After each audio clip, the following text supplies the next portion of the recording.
Le monde était encore jeune.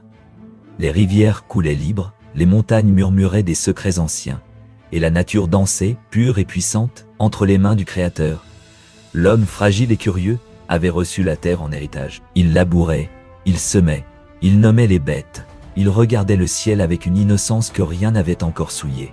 Mais le cœur de l'homme, dès ses premiers battements, portait en lui une faille minuscule, imperceptible au début, mais qui, nourrie par le désir, l'orgueil et la soif de pouvoir, allait bientôt ouvrir un gouffre entre les cieux et la terre.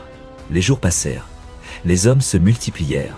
Ils eurent des filles, belles, lumineuses, séduisantes, et au-dessus d'eux, dans les hauteurs célestes, des regards se posèrent, pas ceux du Créateur, mais ceux de ceux qui avaient été envoyés pour veiller. Les veilleurs, des anges puissants brillants comme des flammes, chargés d'observer l'humanité et de la guider. Ils descendirent, d'abord en silence, puis avec avidité. Semjaza, leur chef, fut le premier à parler à voix haute ce que tous ressentaient dans l'ombre. Ces filles des hommes, elles sont belles, trop belles, je veux en prendre une pour épouse. Mais ce désir n'était pas pur, ce n'était pas l'amour d'un ange pour une créature.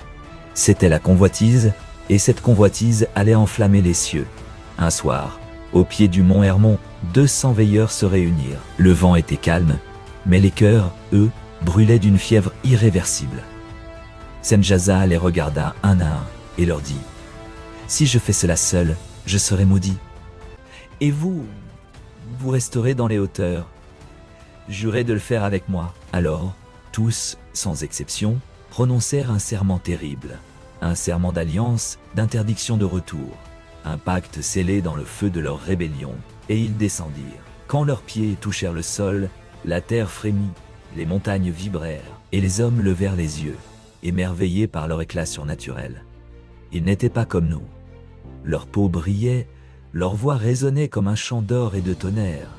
Les mortels tombèrent à genoux devant eux, croyant voir des dieux, mais ces êtres n'étaient plus divins. Ils étaient en train de tomber. Ils prirent pour femmes les filles de la terre. Ils leur apprirent les secrets des cieux, les astres, les plantes, les métaux. Azazel leur montra comment forger des épées et des boucliers. Il leur enseigna l'art de la guerre, l'usage du maquillage, des ornements, des charmes de séduction. Les femmes devinrent reines de la tentation. Les hommes devinrent esclaves de la connaissance interdite. Et de ces unions, naquirent des êtres qui n'avaient rien d'humain. Ils étaient grands, inimaginablement grands, forts, violents.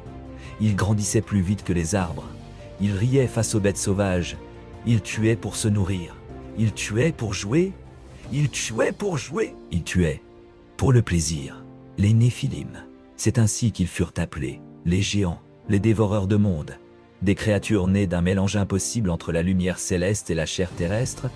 Au début, ils se contentaient de chasser, mais bien vite, leur faim devint monstrueuse. Les récoltes ne suffisaient plus. Les troupeaux étaient décimés. Les villages brûlaient sous leurs pas. Puis, ils se retournèrent contre les hommes. Et là, le monde bascula. Les Néphilim prirent le pouvoir.